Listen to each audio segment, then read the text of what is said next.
Hello friends, स्वागत है आपका जेके स्टडी आईक्यू में। आज हम पढ़ाएंगे साइंस। एनसीईआरटी का बुक पढ़ा रहे थे और आज का चैप्टर है पदार्थों के सामान्य गुण। साबुन के बुलबुले का दाब वायुमंडलीय दाब से कम होता है या अधिक होता है। तो जो साबुन का बुलबुले का जो वायुमंडलीय दाब जो होता है वो अधिक होता है। स्वचालित हाइड्रोलिक ब्रेक किस सिद्धांत पर कार्य करता है? तो पास्कल के सिद्धांत पर कार्य करता है।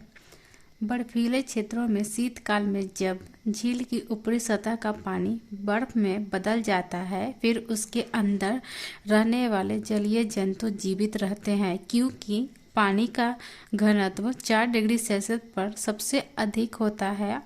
इस कारण झील के भीतर पानी नहीं जमता है। इसी वजह से ऊपर जब वो पानी जम जाता है तो उसके अंदर जो जलीय जीव है वो जीवित रहते हैं। नदी से समुद्र में प्रवेश करने पर किसी जहाज की क्या प्रतिक्रिया होती है? तो जब नदी से जहाज समुद्र में प्रवेश करता है तब वह समुद्र में कुछ ऊपर उठता है। जब किसी झील की तली से उठकर वायु का बुलबुला ऊपरी सतह पर आता है तो उसके आधार पर क्या प्रभाव पड़ता है? तो उसका आधार जो है वो क्या होगा? बढ़ जाएगा। अगला सवाल है, किसी वस्तु की मात्रा बदलने पर उसके घनत्व पर क्या प्रभाव पड़ेगा? तो इस क्या होगा? वस्तु का घनत्व अपरिवर्तित रहेगा। हवाई जहाज से यात्रा करते समय पेन से स्याही क्यों निकलने लगती है? तो वायु दाब में कमी होने के कारण। नदी की अपेक्षा समुद्र में तैरना आसान क्यों होता है? समुद्र जल का घनत्व नदी के जल से अधिक होता है। समुद्र में प्लावन करते हुए बर्फ का पिंड पानी की सतह से 1/9 भाग ऊपर उठा हुआ होता है। इसलिए जब बर्फ पिघलती है तो पानी के सतह में कोई परिवर्तन नहीं होता है। पृष्ठ तनाव का क्या कारण है? अणुओं के मध्य सहसंजक बल। बैरोमीटर के पैमाने में अचानक गिरावट आने पर कौन सी मौसमी दशा इंगित होती है? तो तूफानी मौसम होता है। जब बैरोमीटर अचानक से नीचे गिरता है तो तूफान आता है, और धीरे धीरे नीचे गिरता है तो बारिश होती है, और जब ऊपर की ओर जाता है तो मौसम साफ होता है। ठीक है। तेल जल के पृष्ठ पर क्यों फैल जाता है? क्योंकि तेल का पृष्ठ तनाव जल के से कम होता है, इसलिए जो है तेल पृष्ठ पर वो जो है फैल जाती है, क्योंकि तेल का जो पृष्ठ तनाव होता है वो जल से कम होता है। वर्षा की बूंदें गोलाकार क्यों होती है?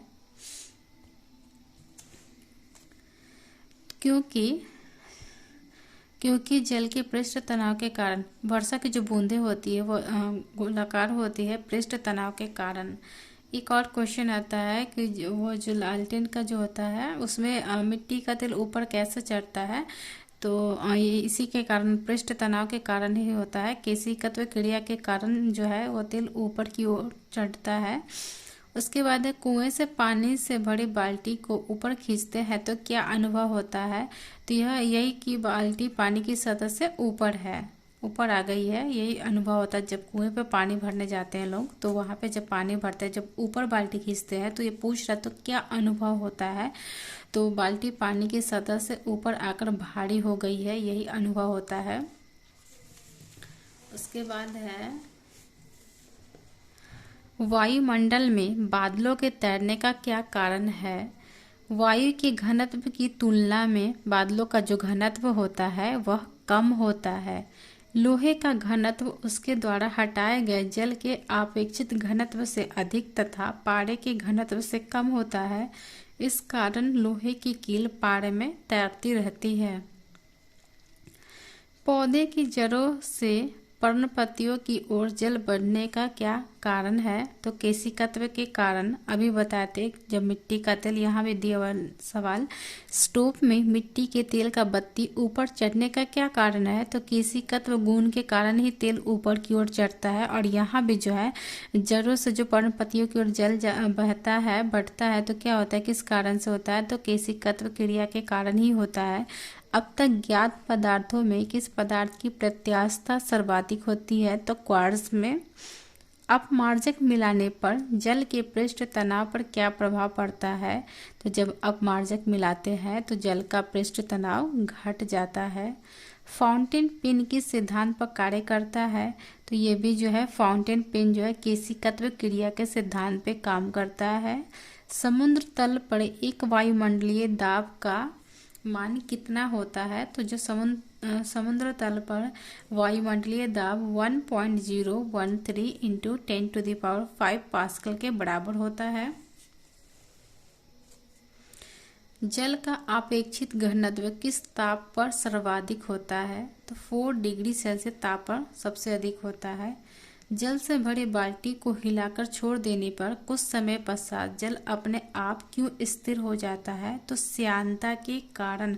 जब एक बाल्टी में जल भरा रहता है, उसको हिला देते हैं फिर छोड़ देते हैं तो वो स्थिर हो जाता है। तो वही ये पूछ रहा है क्यों हो जाता है? तो श्यानता के कारण। धातु की शुद्धता ज्ञात करने में किस सिद्धांत का प्रयोग किया जा सकता है? तो आर्किमिडीज का सिद्धांत का। जब धातु की शुद्धता का पता लगाना हो तो इस सिद्धांत का प्रयोग करते हैं। किसका? आर्किमिडीज के सिद्धांत का। जल से निकलने पर शेविंग ब्रश के बाल आपस में किस कारण से चिपक जाते हैं? तो पृष्ठ तनाव के कारण। स्टील रबर की अपेक्षा अधिक प्रत्यास्थ क्यों होते हैं? तो स्टील के लिए अधिक विरूपक बल की आवश्यकता होती है।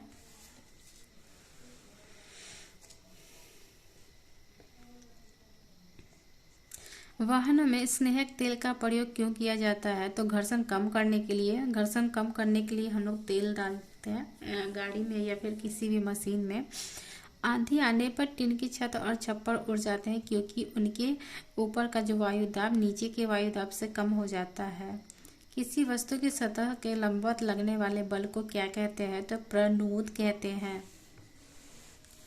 उसके बाद यहाँ दे रहा जल की श्यानता वायु से अधिक होने के कारण जल की तुलना में वायु में गति करना सरल होता है। अब एक चैप्टर इसमें और बता देते हैं क्योंकि एग्ज़ाम बहुत नज़दीक है और इसका पूरा कंप्लीट होना भी बहुत ज़रूरी है। तो हम अब 2 चैप्टर पढ़ाएंगे, 2 से 3 चैप्टर पढ़ाएंगे, ठीक है। अगला चैप्टर है हमारा तरंग गति एवं ध्वनि, ठीक है। इसमें सबसे पहला सवाल दिया हुआ है रात्रि दृष्टि उपकरण में प्रयोग की जाने वाली तरंगे कौन सी है? तो रात्रि दृष्टि के उपकरण में कौन सा तरंग का यूज़ किया जाता है? तो अवरक्त तरंगे का यूज़ किया जाता है। दृश्य प्रकाश का तरंग दैर्घ्य कितना होता है? तो 390 से 750 नैनोमीटर के मध्य होता है। आंतों से संबंधित रोगों के निदान में कौन सी किरणों का प्रयोग किया जाता है? तो एक्स किरणों का प्रयोग किया जाता है। कीड़ों तथा क्षति पहुंचाने वाले जीवों को घरों से दूर भगाने के लिए किस तरंग का प्रयोग किया जाता है? तो अल्ट्रासोनिक तरंग का प्रयोग किया जाता है। जब कीड़ा तथा कोई भी क्षति करने वाला जो जीव होता है उसको भगाना हो तो अल्ट्रासोनिक तरंग का यूज़ करते हैं।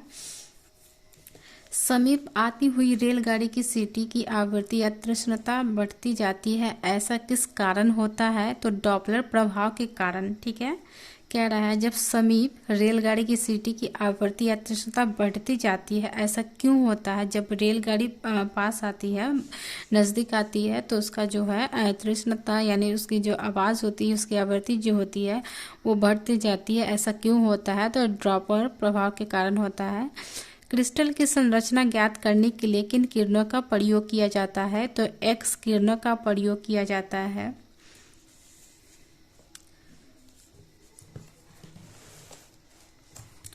उसके बाद दे रहा है कि कौन सी अनुप्रस्थ तरंगे है, कौन अनुदैर्ध्य तरंगे है।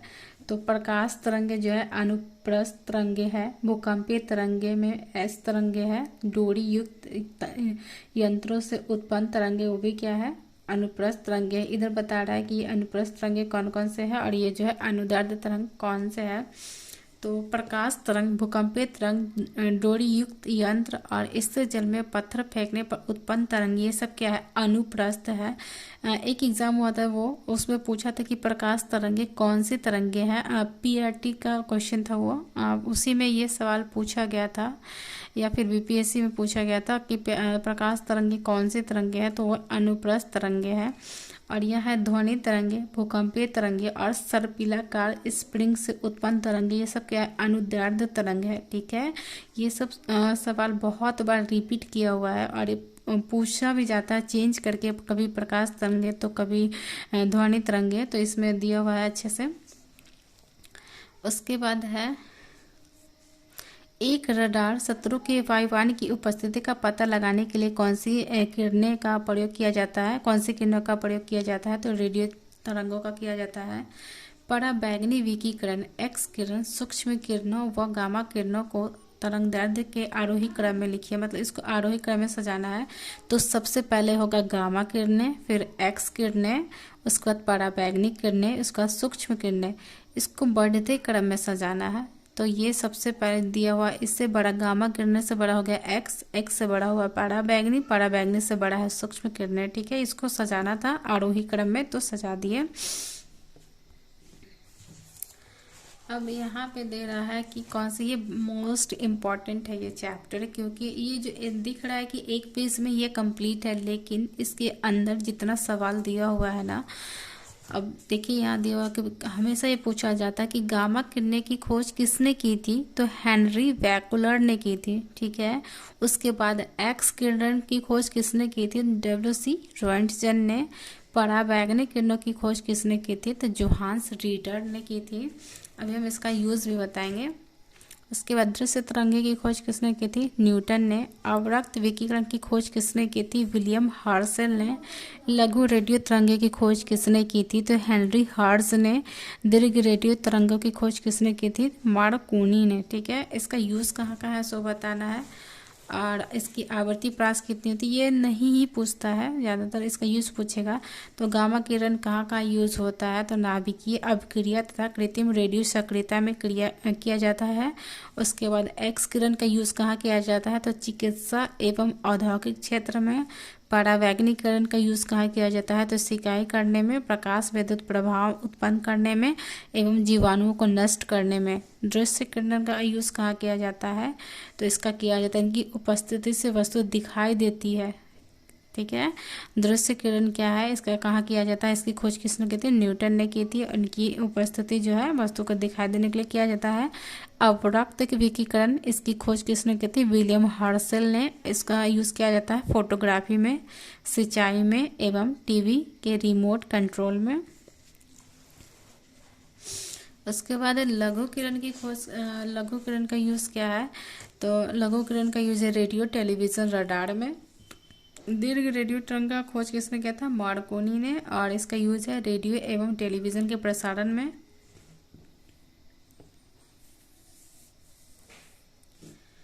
उसके बाद है दीर्घ रेडियो तरंगे वायुमंडल के किस परत से परावर्तित होती है, तो आयन मंडल से।